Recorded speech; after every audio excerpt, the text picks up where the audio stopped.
गेल्या काही दिवसांपासून सरपंच संतोष देशमुख प्रकरणावरनं धनंजय मुंडेंवरही निशाणा साधण्यात येतोय। दरम्यान आता कृषी मंत्री धनंजय मुंडे यांच्या मंत्रिपदाच्या राजीनाम्यासंदर्भात उपमुख्यमंत्री अजित पवार यांना प्रश्न विचारला असता ते भडकले। कोण काय म्हणतं त्याच्याशी मला देणं घेणं नाही, या प्रकरणामध्ये जे कोणी दोषी असतील त्यांच्यावर कारवाई केली जाईल असं आश्वासन अजित पवारांनी दिलेलं आहे। त्या संदर्भामध्ये जे कोणी दोषी असेल त्यावर कारवाई केली जाईल असं राज्याचे प्रमुख देवेंद्रजींनी सांगितलेलं आहे। आम्हाही लोकांचं तेच मत आहे।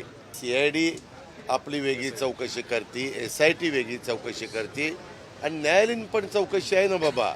त्याच्यावर तिथं काही सरकारने काही कोणाला वेगळं काही ट्रीट करायचं नाही, सगळ्यांना कायदा सारखा। त्या संदर्भामध्ये कितीदा तेच सांगायचं, जे कोणी त्या एकंदरीत चौकशीमध्ये दोषी असेल त्या सगळ्यांवर कारवाई होईल।